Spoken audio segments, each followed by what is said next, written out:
તાલુકા આંગણવાડી કર્મચારી સંગઠન દ્વારા તેમના પડતર પ્રશ્નના ઉકેલ અર્થે કલેક્ટર કચેરી ખાતે આવેદનપત્ર પાઠવ્યું। આંગણવાડી કર્મચારી સંગઠનના નેજા હેઠળ તાલુકા કક્ષાના આંગણવાડી તેમજ હેલ્પર બહેનોના લઘુત્તમ વેતન આપવું, ડિજિટલ કામગીરી હોવાના અનુસંધાને મોબાઈલ આપવો, પોષણ દરોમાં વધારો કરવો અને નિવૃત્ત વય મર્યાદા 60 વર્ષ સુધીની કરવી સહિતના પ્રશ્નના ઉકેલ અર્થે કલેક્ટર કચેરી ખાતે આવેદનપત્ર પાઠવવામાં આવ્યું હતું।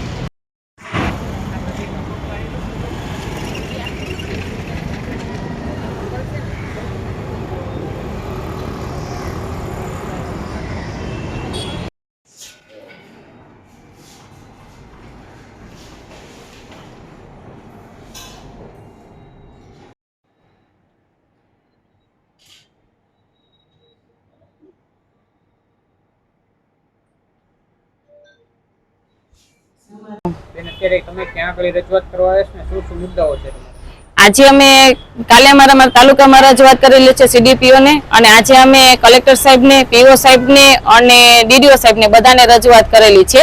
અને અમારી માંગણી 3 અત્યારે મેઇન મુદ્દા છે।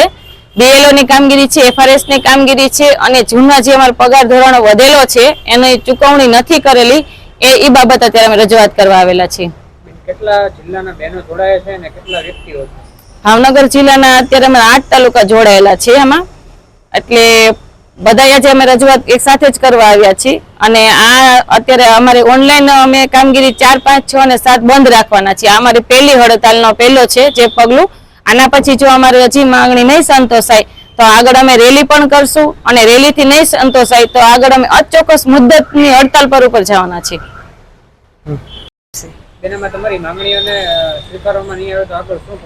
જો માંગણીઓને સ્વીકારવામાં નહીં આવે તો અત્યારે 4, 5, 6, 7 તારીખે અમે ઓનલાઈન કામગીરીથી અળગા રહેવાના છે, અમે ઓફલાઈન કામગીરી કરવાના છે, અને જો એમાં બી કઈ પરિણામ નહીં આવે તો અમે હડતાલ ઉપર જવાના છીએ। અત્યારે હાલમાં કેટલા બહેનો જોડાયા છે?